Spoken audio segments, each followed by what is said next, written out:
let's be clear.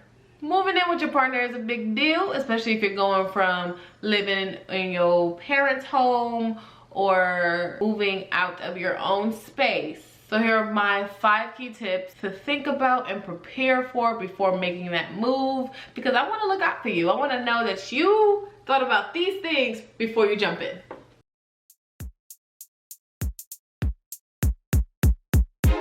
Hey baby loves, welcome back to the Fiesta. If you're new here, my name is Kishana Dupuy, and if you're not, you're loyal. Don't forget to subscribe if you're interested in seeing weekly hair or skin product reviews, tips, tricks, and advice. It is SESE Sunday, so you know we got a little chatting to do while I do something random. What's my random thing today? It's gonna be refreshing these curls, because I actually got a curly cut, and it's so humid in Texas right now that I haven't even had the opportunity to come on camera and show y'all the new cut. You can kind of see that the shape's a bit different and that the curls are juicy and thriving. Let me get a little bit closer so y'all can see. Peep the curls, juicy, it's given, okay? But I'm still trying to get used to the shaping. I did decide to cut the bang. I wanted the regular curly girl look.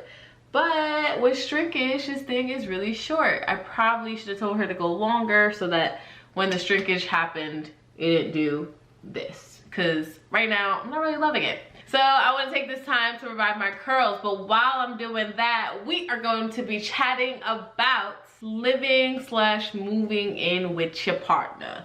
There are some things to think about before you just jump in and do that. I'm gonna give y'all kind of like a checklist / some key points to think about before you make that move. Personally, I do live with my partner, and I have been living with him for over a year. I don't know if you want to count COVID days or not, because we didn't technically live together, but we were together a day. Let's jump right into it. Okay, so the rest of my hair is actually not looking that bad, so I can really focus on the front and go from there. The first thing I want to chat about is straight up trust. If you are already in a space with your partner where you don't really trust them, you question them, you're checking their phones, you're like all of that stuff. If you don't trust your partner, do not live with them. And to quickly note, that's with anyone, friend, cousin, partner, like don't move up with them if you don't trust them. Don't do that, because that's your living situation. If you can't trust who you live with, what are you doing? The second step would be respect. Great, that sounds cliche, that sounds annoying, but it's so true. If you don't trust and respect your roommate, how do you expect to live together? It just ain't an option. If it's your partner or if it's a regular roommate.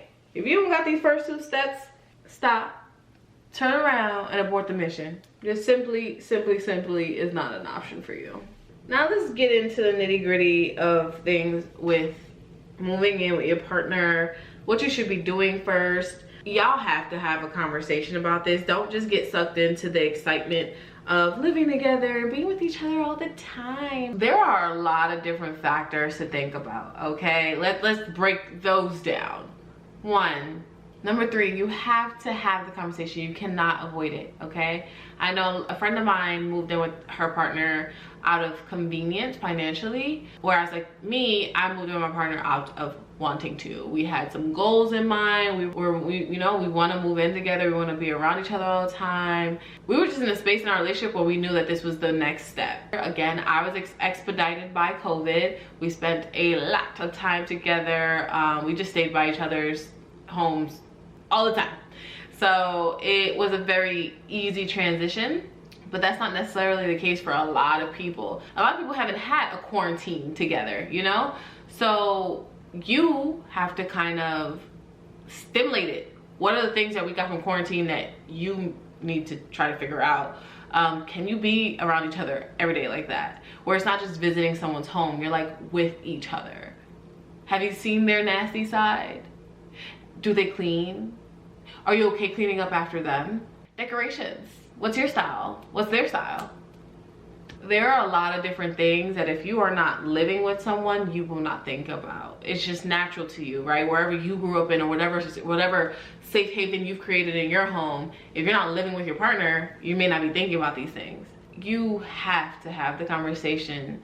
Without challenging yourself to have the conversation, what's going to end up happening is that you'll move in thinking everything's all fun and lovely and exciting, and it's going to end up being a real and true challenge to the relationship in a negative way. It's already a challenge regardless of if you prepared yourself as much as possible or not, because there's always going to be things that come up. But if you don't have that conversation the way you need to, oh, it's going to be a problem. It is going to be so stressful, which we don't want. A separate conversation needs to go to number 4. Number 4 is finances. Child, I don't even know how people end up moving in without having that conversation. But I do know that what tends to happen is people make assumptions. Oh, I just assumed that the way you pay for our dates, you was gonna pay for all of this.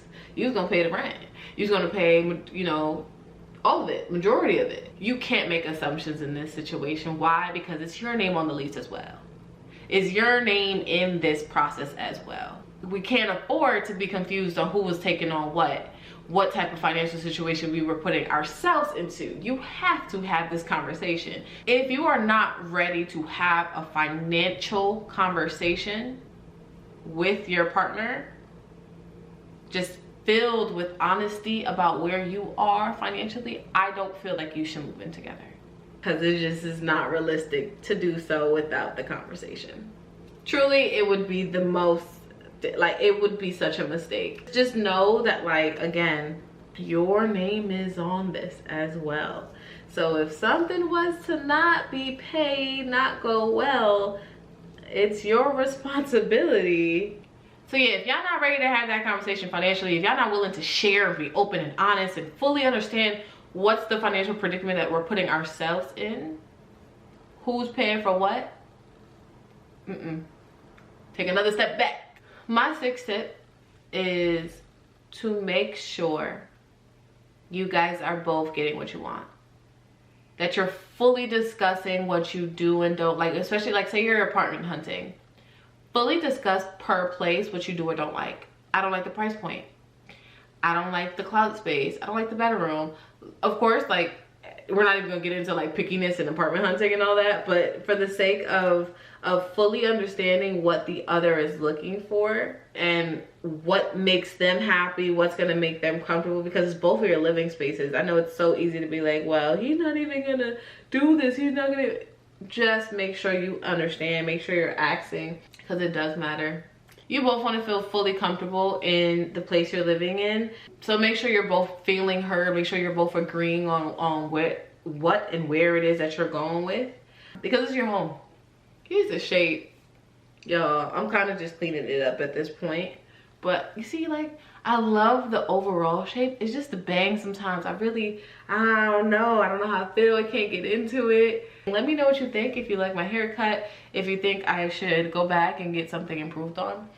Also, if you made it this far, you might as well go ahead below and put mermaid. Thank you for rocking with me, and I want to show you love for making it this far. So go down below. Also like and subscribe if you're enjoying yourself. But yeah, listen, what I'm basically saying is just challenge yourself, have those conversations, put yourself in an uncomfortable predicament for a second, because there is nothing worse than moving in with your partner and feeling like you don't have a space for yourself, or that you're stuck or anything like that. It's your living situation.